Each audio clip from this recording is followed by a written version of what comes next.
Tem acompanhado, senhora presidente, as notícias que revelam a decisão do ministro Dias Toffoli de participar do julgamento da ação penal número 470, processo que julgará os acusados por crimes relacionados ao famigerado mensalão do primeiro governo do presidente Lula. Estarrecido com essa possibilidade, senador Aloísio, não pude deixar de lembrar de um curto poema escrito no século XVIII, por François André, intitulado O Moleiro de Sanssouci, que revela os primórdios do Estado do Direito alemão, bem como a importância da autonomia do poder judiciário e da independência judicial perante os reis, déspotas e governantes. Conta a história, senhora presidente, que Frederico II, o Grande, rei da Prússia, filósofo, amigo de Voltaire, construiu o Palácio de Sanssouci, que existe até hoje, na região onde havia um antigo moinho. Com a perspectiva de expansão do palácio, senhora presidente, o rei entendeu que o moinho precisava ser removido para dar lugar a novos aposentos. Todavia, o moinho pertencia a um moleiro que, chamado pelo rei para ouvir a decisão que determinava a sua remoção, recusou de forma veemente tal possibilidade. Naquele moinho havia trabalhado o pai do moleiro, e ele disse isso a Frederico II o Grande. E naquele moinho, o moleiro disse ao rei que desejaria que seus filhos também trabalhassem. O rei se irritou, então o moleiro respondeu: ainda há juízes em Berlim. O rei aceitou a resposta e permitiu que o moleiro ali permanecesse. A resposta do moleiro, senhora presidente, revela algo de suma importância para todos nós que vivemos em democracias constitucionais: o processo de desvinculação da justiça do poder real, ou seja, a desvinculação dos juízes em relação às forças políticas dominantes. Ela expressa com todo vigor a importância do princípio da legalidade, que, ao determinar a substituição da vontade do rei pela vontade da lei, mostra que os juízes não devem obediência a autoridades políticas, mas apenas ao direito e à Constituição. Mais do que isso, ela manifesta confiança de que há quem zele pela lei, independente da condição dos indivíduos, de seu partido, de seu grupo de amigos, de suas ideologias.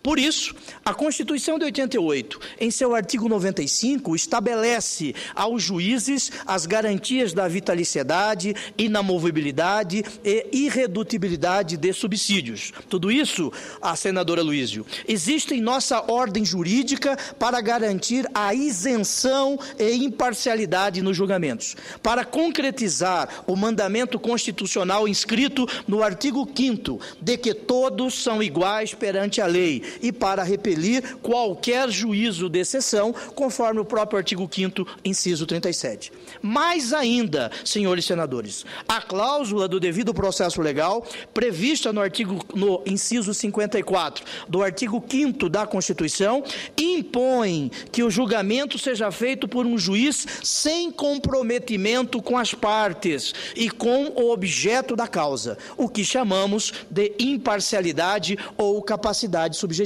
Assim, para que haja um julgamento justo, ou seja, um julgamento sem excessos nem insuficiência, é imprescindível, repito, é imprescindível que o juiz esteja em situação plena de isenção de ânimos.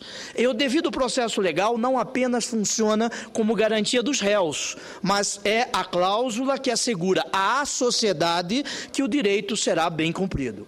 Ora, senhores senadores, no momento em que o Procurador-Geral da República oferece a denúncia penal e ela é recebida, a Constituição exige que seja cumprido o devido processo em todos os seus termos, direito estruturante da República que os cidadãos esperam que seja observado. Senhores senadores, no momento em que o Procurador-Geral da República, a partir de amanhã, começar a ler o seu relatório, o seu parecer sobre o famigerado escândalo do mensalão, Nesse instante, quem falará pela boca do Procurador-Geral da República será a sociedade brasileira, porque ele representa, naquele instante, a defesa da sociedade brasileira. Muito bem.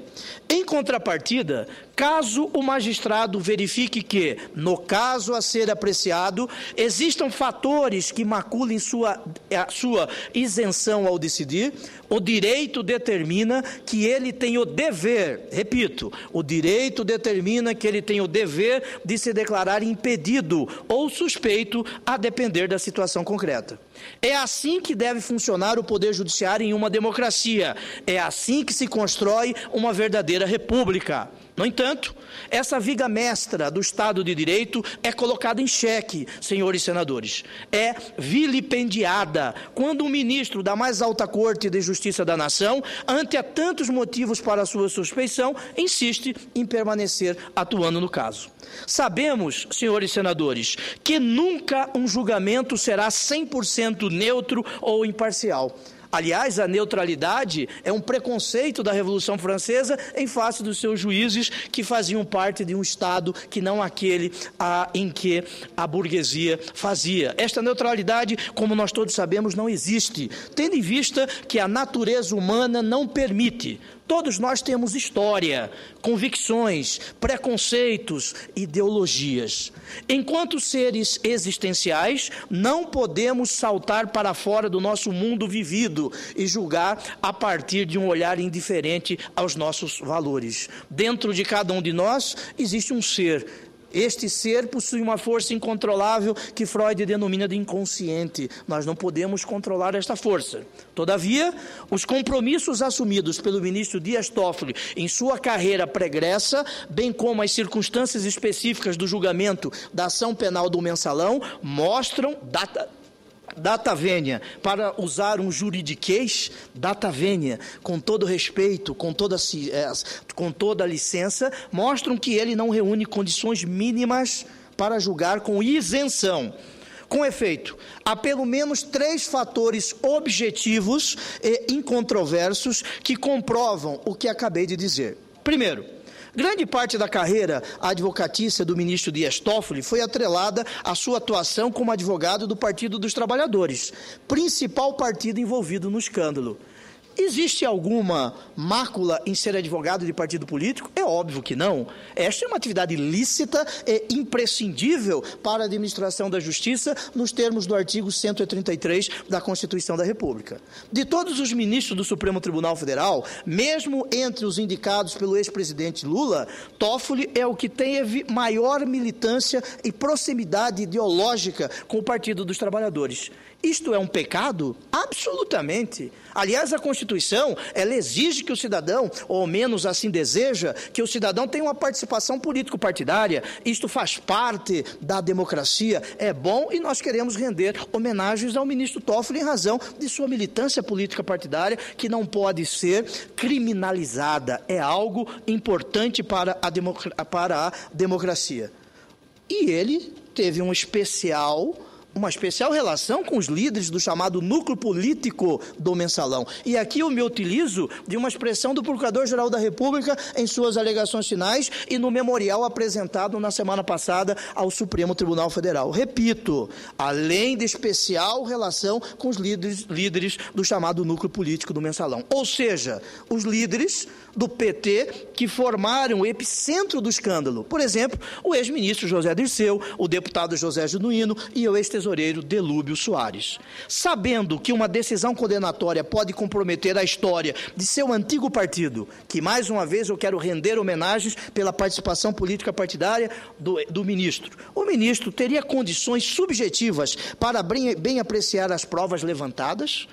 Condições subjetivas, teria ele condições psicológicas, e nós estamos a tratar de capacidade subjetiva ou imparcialidade, condições psicológicas para enfrentar a verdade que pode manchar a história do partido, do qual ele fez parte a vida toda? É preciso lembrar que os ditos empréstimos que levaram ao mensalão serviram para saldar dívidas financeiras e políticas do PT com seus aliados. Segundo motivo, o ministro Dias Toffoli era homem de confiança do presidente Lula.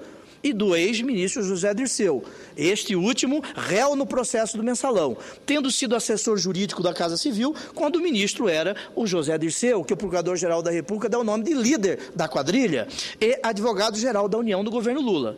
Ora, não há de se esperar que a confiança fosse recíproca. Se não fosse, ele não teria sido nomeado advogado-geral da União. Muito bem. Sinceramente, chega a ser desumano, senhora presidente, que o ministro Toffoli participe deste julgamento. Compromete o seu psicológico e o seu emocional. Um terceiro e último motivo. Até o ano de 2009, o ministro Dias Toffoli era sócio em escritório de advocacia juntamente com a senhora Roberta Maria Rangel.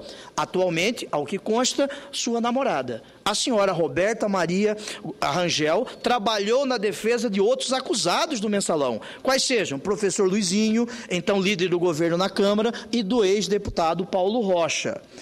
Em relação a esses réus, entendo que, para além de mera suspeição, que é de ordem íntima, de foro íntimo, que se encontra na economia do seu psicológico, configura-se situação de impedimento legal, pois o artigo 134 do Código de Processo Civil determina que o juiz não pode atuar no processo quando houver cônjuge ou parente consanguíneo ou afim, em linha reta ou colateral até segundo grau, postulando como advogado. Por certo, senhora presidente, a postulação não é atual, mas o fato de ter trabalhado anteriormente no caso, em favor dos réus, pessoa tão próxima ao magistrado, contamina de maneira irreversível a sua decisão. Muito bem. Como se isso não bastasse, o Código de Processo Penal determina, no seu artigo 252, de maneira expressa, com clareza ímpar, com clareza solar de meio-dia, o seguinte, que, abro aspas, o juiz não poderá exercer a jurisdição no processo em que, inciso 1, tiver funcionado seu cônjuge ou parente, como defensor ou advogado, órgão do Ministério Público, autoridade policial, auxiliar da Justiça ou perito. Senhora presidente, todos nós sabemos que hoje o conceito de cônjuge não mais se restringe à coabitação. Não mais se restringe à coabitação. Os chamados casais modernos moram em casas separadas e a Constituição permite isso num conceito mais pós-constitucional, um conceito de uma nova entidade familiar sem a necessidade de coabitação, e isto significa o que o latinório dá o nome de mori uxori. Continuo. Senhora presidente, todos nós sabemos que hoje, repito, o conceito de cônjuge não mais se restringe à coabitação ou à exigência do casamento formal. O próprio Supremo Tribunal Federal reconheceu na união homoafetiva que isto não é necessário. Quando se trata de proteção aos direitos fundamentais e às garantias processuais, sabe-se que a noção de cônjuge se estende às pessoas que vivem em união estável ou companheirismo. Assim, tendo em vista que a imparcialidade do magistrado é garantia própria do devido processo legal, resta evidente que não cabe, neste caso, interpretação restritiva e inadequada da palavra cônjuge. Por isso, concordo com o jornalista Josias de Souza, quando afirma que, abro aspas, nunca antes na história centenária do Supremo, um ministro carregou na biografia tantas razões para declarar-se impedido de atuar no processo. Ainda assim, as notícias dão conta de que ele atuará. É preciso, então, senhora presidente, voltar à história do moleiro de Sanssouci. A existência de juízes em Berlim faz lembrar que, mesmo antes da Revolução Francesa, já reluzia em toda a Europa o compromisso com um judiciário independente. E essa independência é essencial, é pilar central do Estado de Direito. Quando a politização da justiça se faz presente, a República não vai bem, senhora presidente. Quando forças políticas poderosas e dominantes impõem, ainda que de forma velada, a presença de um ministro no julgamento de caso tão polêmico e com inúmeras consequências para o processo democrático, o Estado de Direito é ferido de morte. E o absolutismo, hoje travestido de coronelismo, retoma todo o seu poder. Por isso, é preciso ter coragem e dizer com todas as letras, E vou dizer, a existência de motivos de suspeição e de impedimento, ainda que inerentes ao foro íntimo à suspeição, implica no dever do magistrado de se declarar como tal e não participar do julgamento. A República não admite que o magistrado, de forma discricionária, decida se pode ou não participar, pois o direito, nesse caso, não lhe assiste. Cabe, então, a Sua Excelência, o respeitável ministro Dias Toffoli, cumprir seu juramento de zelar pela Constituição e declarar-se suspeito ou impedido para participar deste julgamento. Se não o fizer, o plenário do Supremo Tribunal Federal poderá tomar uma decisão nesse sentido. A nação brasileira precisa que haja juízes não em Berlim, precisa que haja juízes na Suprema Corte. Muito